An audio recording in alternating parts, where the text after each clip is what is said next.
Selamat malam teman-teman, selamat ketemu kembali bersama dengan saya di Winner Wave Podcast yang akan memberikan kepada teman-teman semua ulasan-ulasan mengenai hal-hal yang up to date dan tentu dilakukan setelah kita berusaha untuk memantau data, memantau keterangan, memantau banyak hal. Setelah mendapatkan banyak sekali input, baru kita akan bicarakan mengenai hal ini.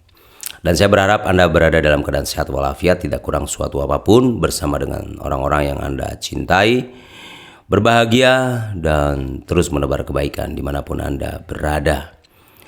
Dan kali ini kita diarahkan untuk memiliki empati yang sungguh.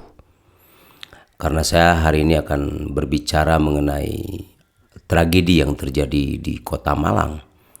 Di antara saudara-saudara kita, sedulur-dulur kita di Malang, para Aremania yang sedang berduka pada hari-hari ini. Saya mengucapkan turut berduka cita, dan saya juga berduka cita karena tidak pernah ada tragedi yang seperti ini. Dan ini cukup memukul saya juga sebagai sesama anak bangsa, mengetahui bahwa akibat dari kelalaian orang-orang tertentu yang seharusnya bertanggung jawab, mengakibatkan kematian, mengakibatkan meninggalnya banyak saudara-saudara kita di Malang. Dan saya ingin menyampaikan duka sedalam-dalamnya dan permohonan maaf saya sebagai anak bangsa yang mungkin saya kurang berdoa, atau mungkin saya entah kenapa saya merasa saya ikut bersedih, dan bukan hanya bersedih tapi ikut merasa bersalah kalau sampai hal itu bisa terjadi. Walau saya tidak tahu bagaimana cara saya untuk mengantisipasi sebetulnya. Yang bisa adalah tentu orang-orang yang terlibat di dalamnya. Nah, dalam tragedi di Kanjuruhan ini sebetulnya ada beberapa hal yang cukup penting untuk kita perhatikan supaya kita bisa menganalisa siapa sebetulnya yang bertanggung jawab secara hukum. Nah, saya di tiap kali ada tragedi seperti ini, ada satu orang bijak yang sebetulnya tidak bijak, tapi menurut saya malah bodoh. Adalah orang yang menyatakan bahwa jangan menyalahkan satu sama lain, lebih baik kita cari solusi. Kalimat ini sepertinya benar. Tetapi kalimat itu adalah oksimoron. Karena di dalam kalimat itu terdapat hal yang bertentangan dan saling menegasikan sebetulnya. Jangan saling menyalahkan, lebih baik kita cari solusi. Justru dengan kita menentukan siapa yang bersalah itu, kita akan mendapatkan solusi ke depan. Misalnya orang-orang ini tidak boleh lagi terlibat, cara-cara yang dilakukan oleh orang ini tidak boleh lagi ditiru. Kira-kira begitu kan? Nah, jadi bagi saya penting sekali untuk kita mencari tahu siapa yang bersalah dan siapa yang harus bertanggung jawab. Kali ini tidak ada lagi kata-kata bijak untuk bisa mengcover 127 nyawa yang menghilang sia-sia begitu saja. Siapa yang bertanggung jawab? Yang bertanggung jawab tentunya adalah orang-orang yang terlibat di situ. Saya rasa semua, mulai dari panitia pelaksana, PT Liga yang mempunyai hak siar. Karena kabarnya kick off itu diminta untuk dilakukan di sore hari. Dan itu yang meminta adalah pihak kepolisian kepada pihak penyelenggara dan panpel maksudnya. Kemudian panpelnya kalau nggak salah Aremania juga ya. Saya tidak tahu apakah betul itu atau tidak. Tapi kira-kira kepada panpel, dan panitia pelaksana juga sudah mengajukan kepada PT Liga untuk bisa kick off-nya itu dimajukan menjadi sore. Tetapi PT Liga kemudian dia menolak dengan alasan sudah ada hak siar. Pertanyaan saya adalah, apakah, kan itu tentu dengan pertimbangan keamanan dan keselamatan, apakah kerugian dari hak siar ini sebanding dengan nyawa yang harus ditukar 127 itu? Itu pertanyaan saya kepada PT Liga. Dan menurut penilaian saya, dengan pendapat PT Liga yang seperti itu, mereka adalah orang-orang yang tidak punya hati nurani. Mereka lebih mementingkan hak siar daripada keselamatan dan keamanan pertandingan. Tentu kalau kick off malam itu kan ada pertimbangan, katanya ini malam agak sulit untuk dikontrol dan seterusnya. Jadi menurut saya yang harus bertanggung jawab di sini adalah PT Liga Indonesia baru. Mereka harus bertanggung jawab. Sejauh mana pertanggungjawaban mereka saya tidak tahu. Itu yang nanti yang bisa menentukan adalah tim gabungan independen pencari fakta yang sudah dibentuk oleh Bapak Presiden Jokowi. Mungkin ini untuk mengantisipasi adanya tim investigasi dari PSSI. Ya, dan saya memang tidak setuju kalau investigator itu dari PSSI. Mereka kan pemain yang terlibat dalam tragedi ini. Karena PSSI kan membawai sepak bola. Masa pemain menginvestigasi dirinya sendiri, gitu kan? Dan kita tahu sanksi-sanksi yang diberikan kepada kepada klub, kepada penyelenggara dari PSSI itu adalah sanksi-sanksi yang sama sekali tidak memberikan efek jerah. Tidak memberikan efek jerah. Tidak pernah kita dengar bahwa PSSI melaporkan seseorang karena kelalaiannya kepada pihak kepolisian. Yang ada adalah pihak kepolisian proaktif pada saat itu, pada saat terjadi dugaan perjudian, dugaan kecurangan atau dugaan kecurangan dalam permainan sepak bola, itu polisi yang proaktif. Jadi PT Liga menurut saya harus bertanggung jawab. Kalau benar bahwa mereka menolak menolak panpel untuk mempercepat kick off. Kalau betul itu dilakukan oleh PT Liga, maka PT Liga harus bertanggung jawab tentang hal ini. Selanjutnya siapa yang bertanggung jawab?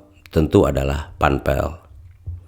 Panpel juga bertanggung jawab, seharusnya mereka punya sikap bahwa pada saat ini tidak bisa dilaksanakan kick off sore hari, seharusnya mereka jangan melaksanakan itu. Dengan pertimbangan keselamatan tentunya. Karena nggak ada satupun acara pertandingan olahraga yang sebanding dengan nyawa. Jadi yang kurang di dalam negara ini adalah rasa memikirkan orang lain, rasa empati.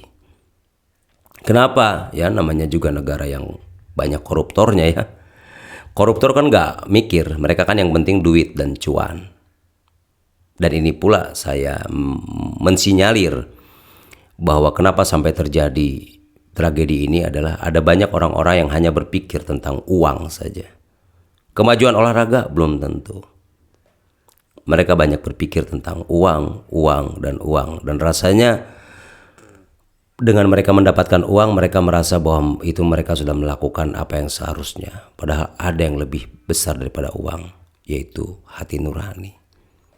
Kita semua butuh uang, tetapi hati nurani kita jangan sampai mati oleh karena kita mencari uang. Kan? Nah, selanjutnya yang bertanggung jawab lagi apa? Tentu pihak aparat. Ya.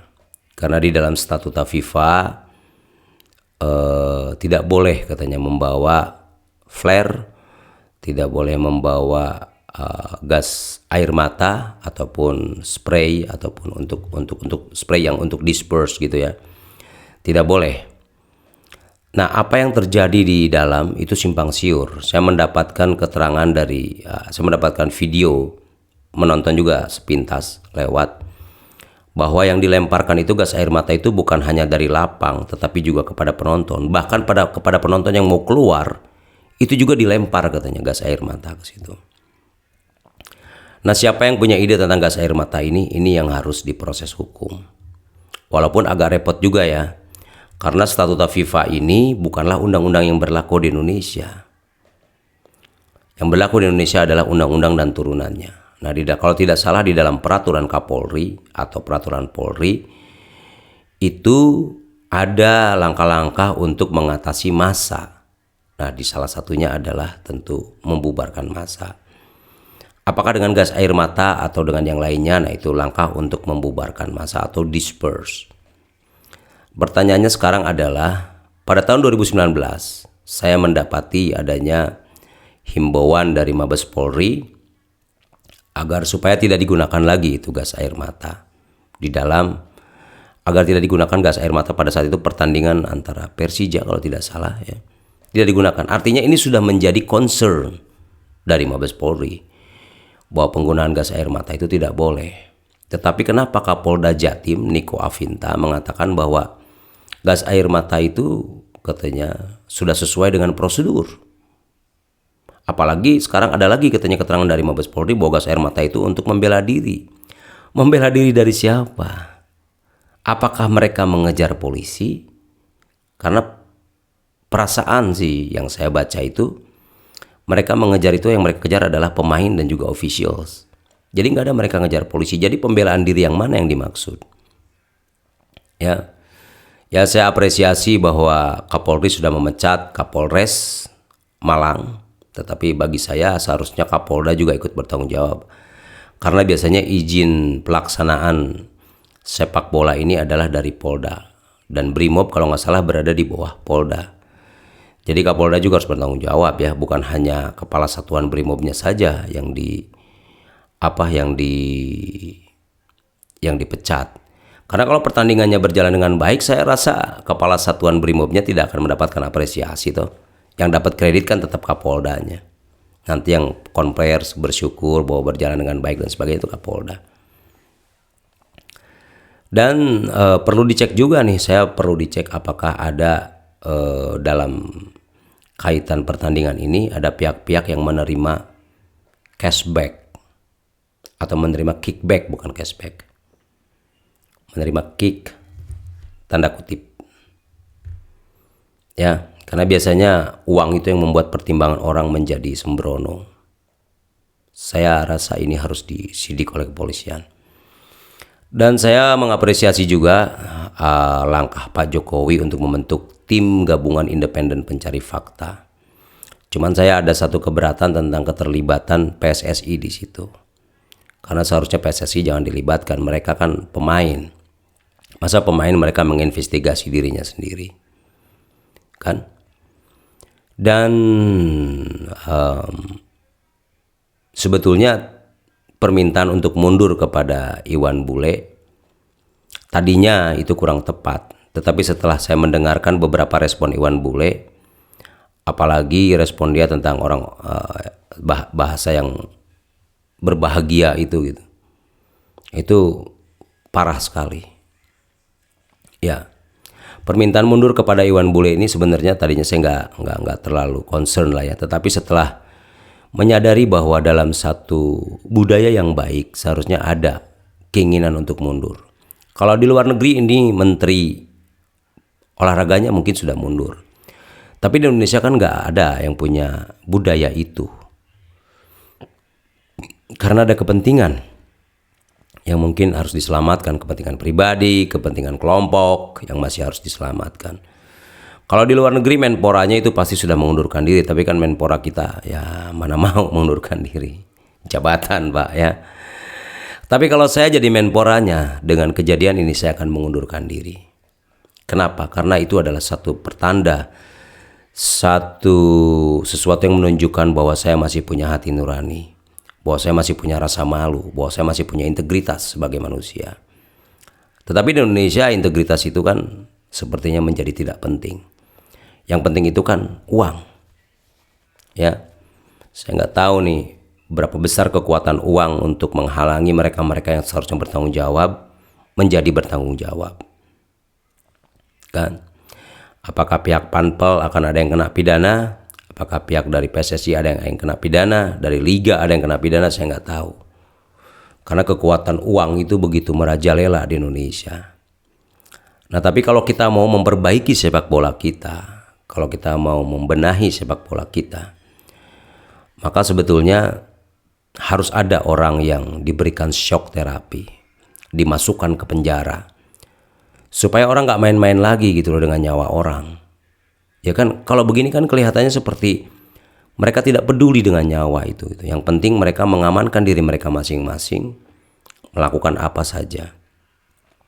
Bahkan di dalam satu foto pertandingan di Jerman gitu, orang Jerman mengatakan bahwa they killed by police. Ya, karena polisi melemparkan gas air mata membuat mereka berdesak-desakan keluar dari dua pintu.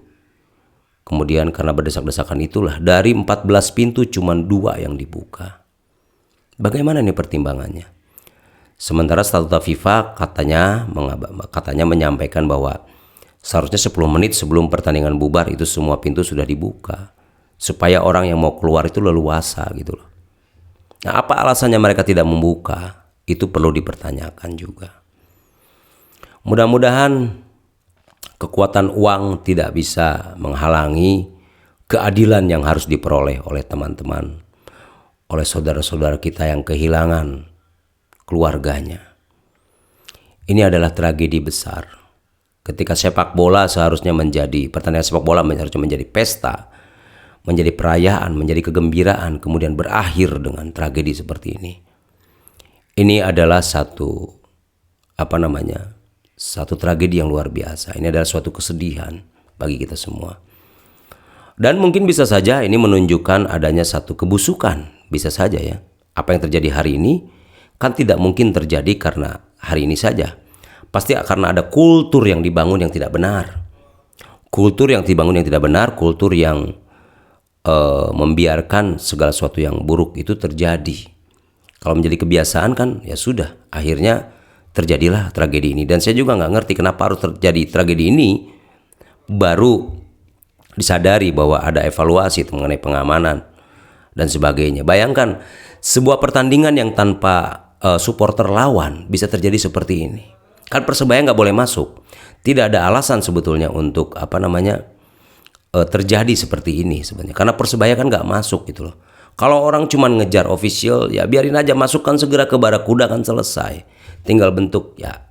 Sekali lagi saya bukan anggota polisi, saya bukan anggota keamanan, sehingga mungkin saya tidak menyadari situasi pada saat itu. Tetapi seharusnya kan ini kan pertandingan bukan sekali dua kali, dan bukan sekali dua kali juga aparat itu melakukan pengamanan terhadap lapangan. Tapi kenapa bisa terjadi seperti ini? Gitu loh. Jangan ngomong, nanti ada yang ngomong lagi, lu banyak ngomong aja, lu coba jadi aparat keamanan di sana katanya. Oh, saya tidak jadi aparat keamanan dan saya menyerahkannya kepada negara supaya negara bisa merekrut orang-orang yang benar gitu loh. Kalau saya jadi aparat keamanan juga ya enggak perlu juga saya jadi lawyer, saya enggak perlu juga jadi yang lain. Saya harusnya jadi aparat keamanan. Tapi kan saya bukan aparat keamanan. Dan saya juga sebagai pembayar pajak, sebagai penduduk, ya harusnya bisa dong saya menyampaikan sesuatu. Kan gitu, ya. Jadi saya berharap ada orang-orang yang bisa masuk penjara. Karena ini 127 orang meninggal, kalau nggak ada yang masuk penjara, ini keterlaluan dan seharusnya pertandingan sepak bola dihentikan selamanya di Indonesia. Kalau nggak ada yang masuk penjara, harus ada yang masuk penjara dan harus ada yang membayar ganti rugi yang begitu besar bagi keluarga-keluarga korban. Keluarga korban seharusnya jangan mau lagi masuk dalam skema perdamaian dengan siapapun. Tolonglah ya kepada keluarga korban, jangan masuk dalam skema perdamaian. Karena kita harus kasih pelajaran buat mereka, supaya mereka ke depan tuh jangan main-main lagi gitu loh. Ya, mereka bisa menggugat PT Liga keluarga korban itu. Bisa menggugat Panpel, bisa menggugat PSSI, bahkan bisa menggugat negara atas kerugian yang mereka alami dengan kehilangan kerabatnya, kehilangan anggota keluarganya. Tolonglah ya, saya minta tolong kepada teman-teman yang hari-hari ini sedang mengurusi persoalan hukumnya. Saya dengar ada Yayasan Lembaga Bantuan Hukum sudah membuka posko bagi mereka yang ingin melakukan gugatan, bagi mereka yang merasa hak hukumnya terancam atau diabaikan. Saya rasa seharusnya jangan ada perdamaian. Jangan ada istilah perdamaian, fundading, dan seterusnya. Ini harus dilakukan gugatan ini. Dan kita sebagai masyarakat harus mendorong supaya ada yang dipenjara. Supaya ada shock terapi. Jangan sampai nggak ada yang dipenjara. Ini orang jangan mau berleha-leha enak-enak aja gitu loh. Mereka menikmati keuntungan dari hak siar, tapi mereka tidak mau bertanggung jawab atas apa yang terjadi. Harus ada yang bertanggung jawab atas apa yang terjadi. Dan kita harus desak sebagai masyarakat supaya mereka semua yang bertanggung jawab, seharusnya bertanggung jawab, itu harus ditanggung jawab secara pidana. Karena ini ada kematian. Apakah itu nanti kelalaian atau itu terjadinya pembunuhan, bisa ya, konstruksinya bisa pembunuhan, bisa kelalaian yang mengakibatkan orang mati, dan bahkan bisa juga pembunuhan berencana malah bisa. Ya, jadi saya minta kita semua mendorong supaya ini bisa menjadi satu pelajaran yang berarti, dan harus ada orang yang mengalami konsekuensi hukum, masuk pidana dalam kurun waktu yang lama. Satu, supaya orang ini jangan ada lagi di kancah sepak bola kita, orang-orang ini. Yang kedua adalah supaya menjadi pelajaran bagi yang lain supaya berhati-hati dan jangan sampai lagi terjadi tragedi seperti ini. Ini adalah tragedi yang menyedihkan. Saya tidak pernah membayangkan anggota keluarga saya yang pergi untuk nonton sepak bola dengan keadaan gembira, tapi pulang dalam kantung mayat. Apa ini? Saya sendiri sebagai orang yang tidak mengalaminya, saya juga tidak ikhlas kalau tidak ada yang bertanggung jawab. Pertanggungjawaban terhadap nyawa-nyawa itu harus ada, karena itu adalah nyawa anak-anak bangsa yang seharusnya dilindungi. Dan mereka para penonton itu kan beli tiket. Dengan orang beli tiket, maka dia berhak atas tempat untuk menonton. Mereka berhak atas keamanan, mereka berhak atas keselamatan diri mereka. Karena mereka sudah bayar tiket dan mereka bukan nonton gratis. Saya dengar juga ada kelebihan tiket yang seharusnya kapasitasnya berapa, akhirnya tiket yang terjual berapa. Ini juga harus diselidiki. Konon katanya menurut Menteri Mahfud 2 minggu saja katanya tim ini akan bekerja untuk melakukan penyelidikan dan nanti akan keluar rekomendasi kepada Presiden. Semoga rekomendasinya bisa memenuhi rasa keadilan bagi semua orang. Supaya jangan ada lagi terjadi hal yang seperti ini. Cukuplah Indonesia, cukuplah kita menangis. Ya, tidak ada satupun olahraga yang harus dilestarikan ketika dia mengakibatkan banyak nyawa menghilang. Masih banyak olahraga lain yang bisa kita lakukan, yang bisa membawa nama harum bangsa, bulu tangkis dan sebagainya. Kalau memang sepak bola ini harus dilanjutkan, ya harus ada yang menanggung konsekuensi ini. Supaya sepak bola kita makin bagus. Jumlah masyarakat yang 270 juta ini, masa nggak bisa tembus-tembus gitu loh ke Piala Dunia. Sedangkan ada negara yang jumlah masyarakatnya cuma lebih sedikit dari kita, bisa tembus Piala Asia, bisa jadi juara. Ya. Nah yang begini kan kalau dibiarkan terus, ya, saya mensinyalir sih ada mafia di dalam sepak bola kita. Dan itu akan menghambat perkembangan sepak bola kita. Semoga bukan hanya tragedi ini saja yang akan disidik, tetapi juga diselidiki lagi, diinvestigasi mengenai mafia terutama di tingkat bola ini. Dan saya berharap aparat kepolisian juga jangan terlalu membela diri. Sudah terlalu lama kita punya aparat yang selalu membela diri dan tidak pernah mau mengakui kesalahannya. Dalam kasus Verdi Sambo juga tidak ada yang mengakui kesalahan. Dari secara institusi, merasa selalu benar. Kita dengar penjelasan Kapolda Jatim. Dia merasa benar, dia tidak merasa bersalah. Nah, ke depan ini kepolisian jangan lagi begitulah, ya. Cobalah jujur, kalau memang ada kesalahan, sampaikanlah kesalahan itu. Jangan sampai ada tim investigasi dulu melakukan sesuatu baru mereka mengakui karena konangan, karena ketahuan bahwa mereka salah. Tidak ada kesadaran ketika mereka bersalah, mereka bilang, iya ini kesalahan. Gak boleh lagi begitu. Kepolisian kita harus berubah, ya. Bapak-bapak polisi ya mulailah mengakui kalau salah itu. Jangan membela diri terus. Gak pernah kita dengar polisi kita itu dengan rendah hati mengakui kesalahannya, gak pernah. Selalu membela diri. Nah kalau selalu membela diri gini dan tidak tahu kesalahannya, maka polisi tidak akan bisa diperbaiki. Tetapi kalau mengakui kesalahan dan meminta maaf, maka dia akan bisa diperbaiki. Siapapun, bukan hanya kepolisian, tetapi PSSI juga, ya, kemudian Panpel juga, gitu. Dan saya berharap ke depan tidak ada lagi pejabat yang menjadi ketua PSSI. Yang menjadi ketua PSSI haruslah seorang profesional yang paham mengenai bola. Bukan karena Kang Iwan ini mantan jenderal gitu kemudian dipilih. Bukan juga karena Edi Rahmayadi itu mantan jenderal juga kemudian dipilih. Janganlah, jangan itu lagi. Jangan orang-orang yang sudah terbiasa dengan birokrasi sehingga akan menimbulkan birokrasi lagi di dalam. Kultur birokrasi ini nggak bagus.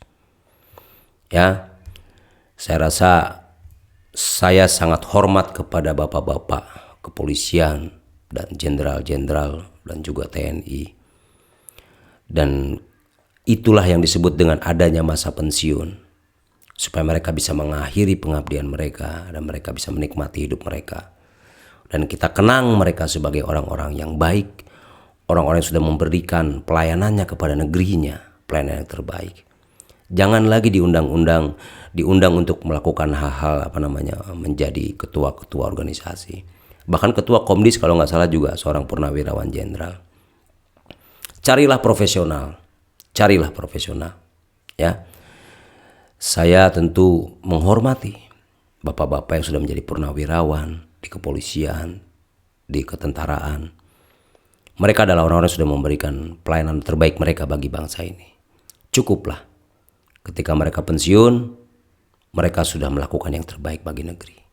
Tidak perlu lagi ada yang lain-lain, karena belum tentu mereka juga bisa melakukannya. Belum tentu mereka mampu melakukannya. Karena sepak bola ini hal yang lain, bukan birokrasi. Sepak bola ini adalah sebuah olahraga yang profesional, yang harusnya bisa menghasilkan uang banyak, bisa membawa kesejahteraan. Lihat di luar negeri, transfer itu bisa besar sekali jumlahnya, dan itu membuat kesejahteraan para pemain, kesejahteraan pelatih, agen itu terjamin, dan itu bisa menjadi bisnis yang menjanjikan. Ada merchandise, ada segala macam. Ini perlu orang-orang profesional, bukan orang-orang birokrat. Bukan, perlu orang-orang profesional. Oleh karena itu saya berharap ke depan ini kita memilih ketua PSSI ataupun cabang olahraga lain adalah orang-orang yang betul-betul profesional di dalamnya. Di dalamnya ada orang yang jago untuk memimpin, ada yang jago untuk melobi, ada yang jago untuk mencari dukungan dan sebagainya.